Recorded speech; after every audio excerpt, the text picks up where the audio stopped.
तो हम पढ़ रहे थे मेवाड़ राजवंश, और कल हमारी क्लास नहीं हो पाई थी, लेकिन परसों वाली क्लास में हमने क्या पढ़ा था, हमने महाराणा कुंभा के बारे में पढ़ा था, और महाराणा कुंभा वाला जो टॉपिक है हमने कंप्लीट कर दिया था। हमने महाराणा कुंभा के बारे में डिटेल से पढ़ लिया था। हमने महाराणा कुंभा के बारे में परसों वाली क्लास में क्या क्या पढ़ा, या फिर हमने जो जितनी भी 3 क्लासें ली महाराणा कुंभा की, उसमें हमने क्या क्या पढ़ा, वो मैं आपको ऊपरी ऊपरी बता देता हूँ। सबसे पहले हमने महाराणा कुंभा का जीवन परिचय पढ़ा, उसके बाद हमने महाराणा कुंभा की जितनी भी युद्ध अभियान है या युद्ध विजय हैं उनके बारे में पढ़ा।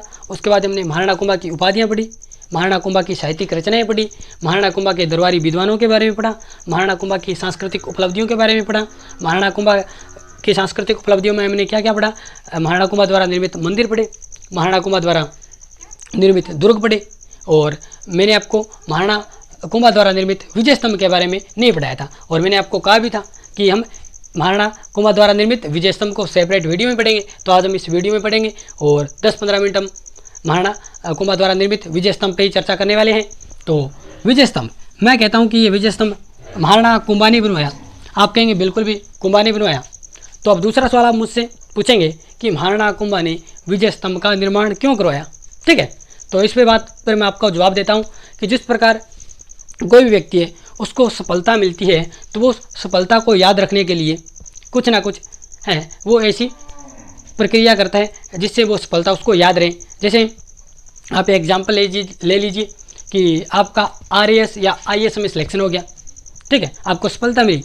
तो अब आप इस सफलता को याद रखने के लिए, सफलता को लोगों को दिखाने के लिए या लोग उसको याद रखें, उसके लिए क्या करते हैं, आपने क्या करा, आपके गांव में गौशाला है, आपने लगभग गौओं के लिए 1,11,000 रुपये दान में दिए। तो आप अपनी सफलता को दिखा रहे कि मेरा RAS या IAS में सिलेक्शन हो गया। इसी प्रकार प्राचीन काल में राजाओं को जब युद्धों में विजय मिलती थी तो उस समय वो ऐसे काम करवाया करते थे। जैसे प्राचीन काल में हम देखते हैं कि राजा जब भी कोई युद्ध जीतता था तो उसके उपलक्ष्य में वो तुला दान करवाता था। तुला दान का मतलब आप समझते हो, जैसे राजा अपने वजन के बराबर चांदी या सोना तोलता था और वो जनता में बांटता था या दान देता था।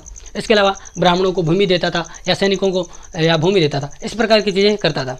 अब महाराणा कुंभा ने विजय स्तंभ का निर्माण क्यों करवाया, तो महाराणा कुंभा ने सारंगपुर युद्ध में, सारंगपुर युद्ध हमने पढ़ा था, एक बार फिर से मैं आपको बता देता हूँ। सारंगपुर युद्ध में, सारंगपुर युद्ध कब हुआ था, 1437 में। किस किस के मध्य, एक तरफ महाराणा कुंभा और एक तरफ मालवा का महमूद खिलजी फर्स्ट, दोनों के मध्य युद्ध हुआ और इस युद्ध में महाराणा कुंभा की विजय हुई। अब महाराणा कुंभा की विजय हुई तो महाराणा कुंभा ने कहा कि इस विजय को यादगार कैसा बनाया जाए और लोग इस विजय को कैसे याद रखें, तो इसलिए क्या किया जाए। तो कई लोगों ने अलग अलग सुझाव दिए, और कोई कहता है कि हम कोई मीनार बना देते हैं, कोई किसी ने कहा कि तुला दान कर लीजिए, या फिर अन्य कोई अभिलेख आप लिखवा दीजिए। और लास्ट में कुंभा ने डिसाइड किया कि हम क्या बनवाएंगे, हमने विजय की है, मालवा के महमूद खिलजी फर्स्ट को रहे, हमने इस पर विजय प्राप्त की है, तो हम एक विजय स्तंभ बनवाएंगे, एक स्तंभ बनवाएंगे, विजय का स्तंभ बनवाएंगे। तो उन्होंने विजय स्तंभ बनवा दिया, इंग्लिश में बोलें तो विक्ट्री टावर बना दिया। और विजय यानी विजय को हम कीर्ति भी कहते हैं, तो इसको हम कीर्ति स्तंभ भी कहते हैं। क्या बोलते हैं, कीर्ति स्तंभ, ठीक है, कीर्ति स्तंभ बोलते हैं, विजय स्तंभ बोलते हैं, विक्ट्री टावर बोलते हैं। तो अब हम विजय स्तंभ के बारे में सेपरेट पढ़ते हैं। तो विजय स्तंभ का निर्माण सबसे पहले देख लेते हैं। 1440 से 1448 के मध्य महाराणा कुंभा द्वारा इसका निर्माण करवाया गया था। इसको कीर्ति स्तंभ बोलते हैं, विजय स्तंभ बोलते हैं, विक्ट्री टावर बोलते हैं। इसे मूर्तियों का अजायब घर कहा जाता है, मूर्तियों का अजायब घर। भारतीय मूर्तिकला का विश्वकोश कहा जाता है इसको, या हम हिंदू मूर्तिकला का विश्वकोश।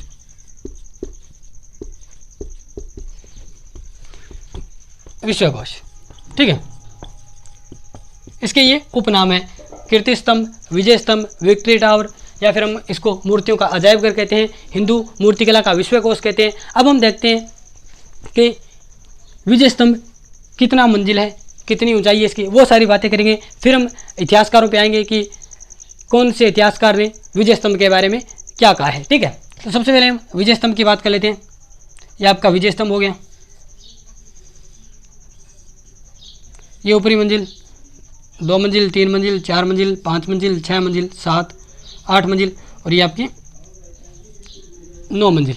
ये 9 मंजिली हो गई और ये हो गया आपका विजय स्तंभ। तो विजय स्तंभ में कितनी मंजिलें हैं? 9 मंजिलें हैं। 9 मंजिल, 9 मंजिलें हैं और इसकी ऊंचाई देखें तो 122 फीट।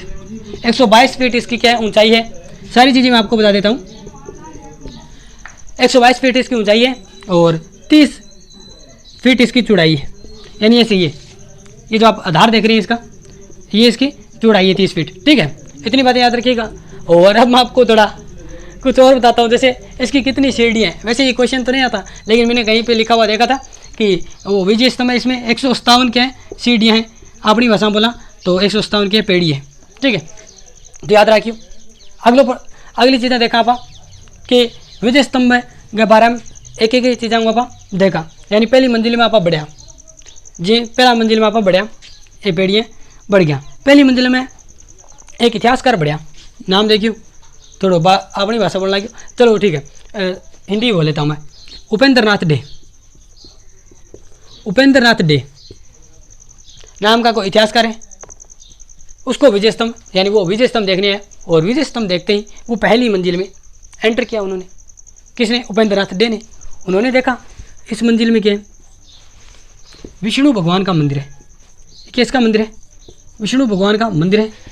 किसका मंदिर है? विष्णु भगवान का। तो उन्होंने कहा कि ये तो विष्णु ध्वज है। क्या है? विष्णु ध्वज। तो याद रखिएगा, उपेंद्र नाथ डे ने विजय स्तंभ को किसकी संज्ञा दी है? विष्णु ध्वज की। क्योंकि जैसे ये पहली मंजिल में उन्होंने देखा कि विष्णु मंदिर है तो उन्होंने ये उपाधि दी या फिर ये कह दिया या फिर इसकी तुलना की। यानी उपेंद्र नाथ डे एक इतिहासकार हुए हैं, उन्होंने विजय स्तंभ को क्या कहा है? विष्णु ध्वज का है। ठीक है, या फिर मैं इसको एक और कहना चाहूँ कि विष्णु भगवान है, उनका जो वाहन था उसका नाम था गुरुड़, तो इसको हम गुरुड़ ध्वज भी कह सकते हैं। ठीक है, तो याद रखिएगा, उपेंद्र नाथ डे ने विष्णु ध्वज का है। ठीक है, और इनका वाहन गुरुड़ था, तो ये हम इसको गुरुड़ ध्वज भी बोलते हैं। ठीक है, अब मंजिलों का आप करते हैं। तो पहली मंजिल में हमने क्या पढ़ा? पहली मंजिल है क्या है? इसमें विष्णु का मंदिर है। दूसरी मंजिल में ज़्यादा कुछ नहीं है। तीसरी मंजिल में आए तो हमें यहाँ पे लिखा हुआ मिला अल्लाह शब्द। कितनी बार? 9 बार। कौन सी भाषा में? अरबी भाषा में। तो याद रखिएगा, जो विजय स्तंभ की तीसरी मंजिल है उसमें 9 बार अल्लाह शब्द लिखा हुआ है। और कौन सी भाषा में? अरबी भाषा में। चौथी मंजिल पे गई, ज़्यादा कुछ खास नहीं है। पाँचवीं मंजिल पे गए तो यहाँ पे हमें विजय स्तंभ जिसका निर्माण जिन वास्तुकारों ने किया था उनका नाम मिलता है। यानी वास्तुकारों का नाम मिलता है कि विजय स्तंभ का निर्माण किन किन वास्तुकारों ने किया। तो 4 नाम मिलते हैं। पहला यहाँ पे लिख रहा हूँ मैं साइड में, चलो यहीं पे लिख देता हूँ। यहाँ पे लिख रहा हूँ 5वीं मंजिल है ना, इसमें वास्तुकारों के नाम मिलते हैं जेता, और जेता के कुछ सहयोगी थे या उनके पुत्र कहे जाते हैं। कौन कौन? पुंजा, पोमा, नापा, ये 4 हैं। पुंजा, पोमा, नापा और जेता मुख्य वास्तुकार थे।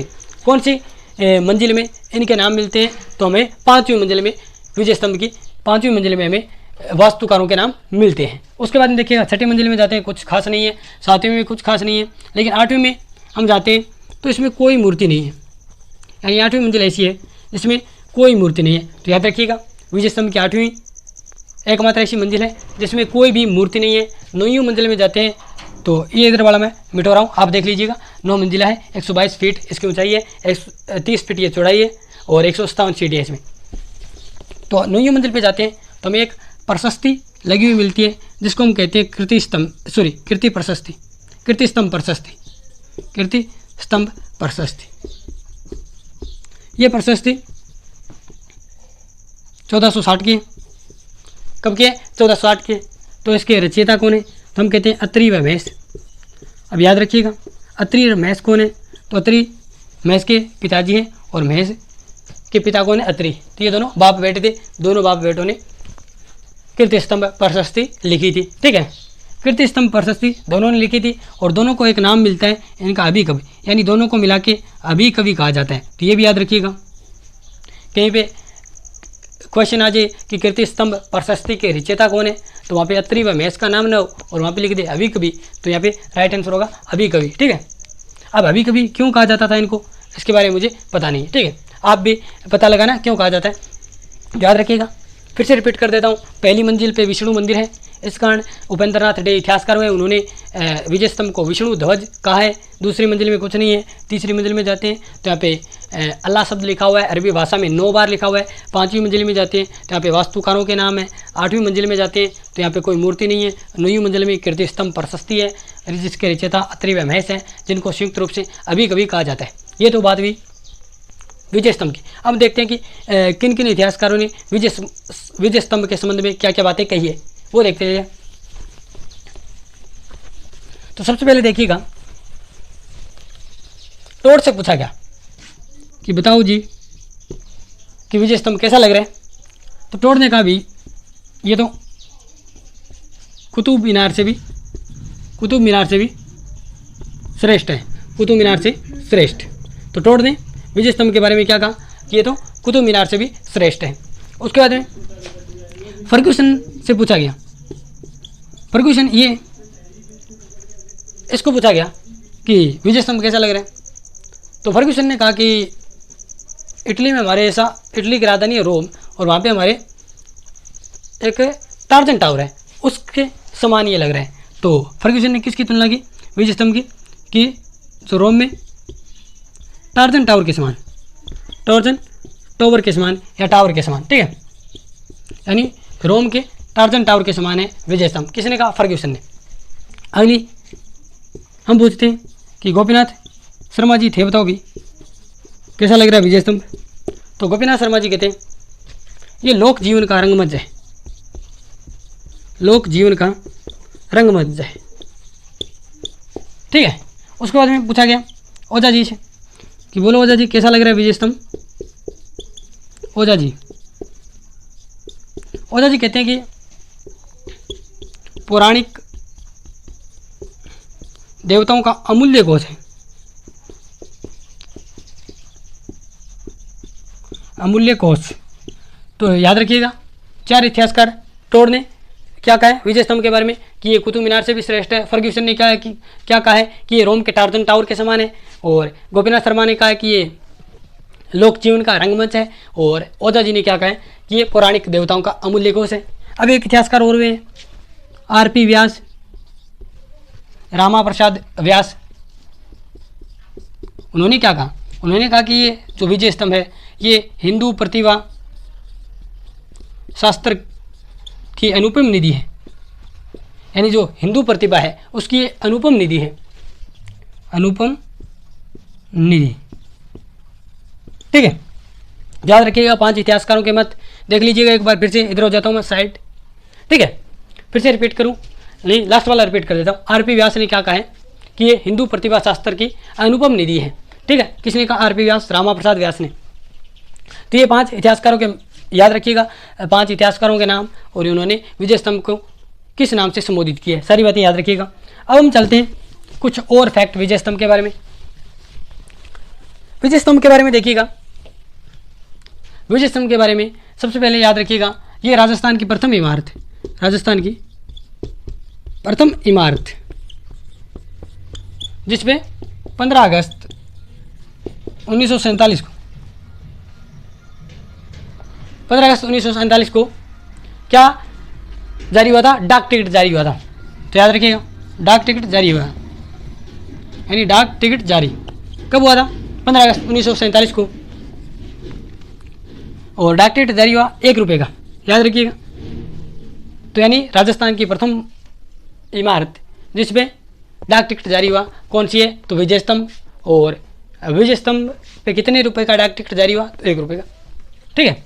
उसके बाद देखते हैं कि ये सिंबल भी है, ये प्रतीक चिन्ह भी है। जैसे राजस्थान पुलिस का ये सिंबल है, यानी ये प्रतीक चिन्ह है किसका? राजस्थान पुलिस का भी है।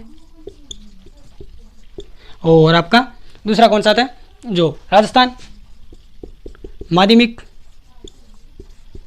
शिक्षा बोर्ड, याद रखिएगा जो राजस्थान माध्यमिक शिक्षा बोर्ड है उसका लोगो या प्रतीक चिन्ह भी विजय स्तंभ है। यानी आप राजस्थान पुलिस और राजस्थान माध्यमिक शिक्षा बोर्ड का आप लोगो देखते हैं तो उसमें आपको विजय स्तंभ मिलेगा। इसके अलावा देखिएगा महाराष्ट्र में एक संगठन चलाते थे वीडी सावरकर, वीडी सावरकर क्या चलाते थे, एक संगठन जिसका नाम था अभिनव भारत यानी नया भारत, और ये उन्होंने 1904 में ये संगठन स्टार्ट किया था वीडी सावरकर ने। तो वीडी सावरकर का जो ये संगठन था अभिनव भारत, जिसकी स्थापना 1904 में की गई थी, जब इस संगठन में कोई भी क्रांतिकारी, यानी ये क्रांतिकारी संगठन था, तो इसमें कोई भी क्रांतिकारी नया जुड़ता तो उसको इसके ऑफिस में विजय स्तंभ की तस्वीर होती थी, उसके सामने उस क्रांतिकारी को शपथ लेनी पड़ती थी। तो देखिएगा महाराष्ट्र में भी हमारे जो राजस्थान की इमारत है उसका ये सिंबल था, क्रांतिकारी जो आंदोलन में अभिनव भारत संगठन था उसका सिंबल था। तो कितनी बड़ी बात है हमारे लिए कि मेवाड़ का जो विजय स्तंभ है वो भी हमारा महाराष्ट्र तक चलता है और महाराष्ट्र में उसको सिंबल के रूप में इस्तेमाल किया जा रहा है। तो याद रखिएगा, ये हमने पढ़ा विजय स्तंभ या कीर्ति स्तंभ के बारे में। आपको वीडियो कैसा लगा कमेंट बॉक्स में बताइएगा और धन्यवाद।